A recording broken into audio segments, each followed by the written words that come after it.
അതുപോലെ കുടുംബത്തിൻ്റെ കൈകാര്യകർത്തൃത്വം പുരുഷൻ്റെ കയ്യിലാണ്. അതുപോലെ തന്നെ അനേകം നിയമങ്ങൾ പുരുഷനെയാണ് അല്ലാഹു സുബ്ഹാനഹു വ തആല ഏൽപ്പിച്ചിട്ടുള്ളത്. ഈ പറഞ്ഞത് ഒരാൾ പറയണേ അത് ശരിയാവില്ല, അത് ആധുനിക കാലഘട്ടത്തിന് യോജിക്കുകയില്ല, ഈ കാലഘട്ടത്തിൽ യോജിക്കുന്നത് ഫെമിനിസമാണ് എന്ന് ഒരാൾ പറഞ്ഞാൽ ശിർക്കൻ. ഇന്ന് സുബ്ഹാനല്ലാഹ് നമ്മുടെ കുട്ടികൾ ഈ പറഞ്ഞ ചിന്താഗതിയിലേക്ക് ധാരാളമായി വന്നുകൊണ്ടിരിക്കുന്നുണ്ട്. ശ്രദ്ധിക്കേണ്ട കാര്യങ്ങളൊന്നാണത്.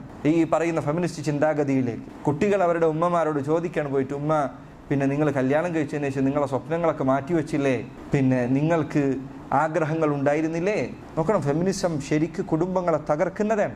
കല്യാണം കഴിച്ചപ്പോൾ എല്ലാവരുടെയും സ്വപ്നങ്ങൾ മാറ്റിച്ചു. പുരുഷനെ സംബന്ധിച്ചിടത്തോളം അവൻ ബുദ്ധിമുട്ടിയിട്ടുണ്ട് അവരുടെ കുടുംബത്തെ നോക്കാൻ. സ്ത്രീ അവരുടെ കാര്യങ്ങൾ മാറ്റിവെച്ചിട്ടുണ്ട്, പുരുഷൻ അവൻ്റെ കാര്യങ്ങൾ മാറ്റിവെച്ചിട്ടുണ്ട്. കുടുംബം അങ്ങനെയാണ്, ജീവിതം എന്ന് പറഞ്ഞാൽ തന്നെ അങ്ങനെയാണ്. ഇന്നത്തെ കുട്ടികൾ അവരുടെ ചിന്ത അതുകൊണ്ടാണ് കല്യാണം കഴിച്ചു കഴിഞ്ഞാൽ ഉടനടി ഡിവോഴ്സുകൾ സംഭവിക്കുന്നതിൻ്റെ ഒരു കാരണം എന്താണ്? രണ്ടുപേരും ചിന്തിക്കുന്നത് അവനവന് കിട്ടേണ്ട അവകാശങ്ങളെക്കുറിച്ചാണ്, മറ്റുള്ളവരോടുള്ള ബാധ്യതകളെക്കുറിച്ചല്ല. പുരുഷൻ്റെ ചിന്ത ഈ പെണ്ണ് എനിക്ക് അത് ചെയ്യണം ഇത് ചെയ്യണമെന്നാണ്. സ്ത്രീയുടെ ചിന്ത എനിക്ക് ഭർത്താവ് അത് തരുന്നില്ല ഇത് തരുന്നില്ല എന്നാണ്. ഞാൻ എന്ത് കൊടുക്കണം? സഹോദരൻ, അതാണ് ജീവിതം എന്ന് പറഞ്ഞാൽ. ജീവിതം എന്ന് പറഞ്ഞാൽ നിനക്ക് കിട്ടണതിനെ കുറിച്ച് മാത്രം ചിന്തിക്കലല്ല, മറ്റുള്ളവർക്ക് നൽകേണ്ടതിനെ കുറിച്ച് ചിന്തിക്കലാണ്.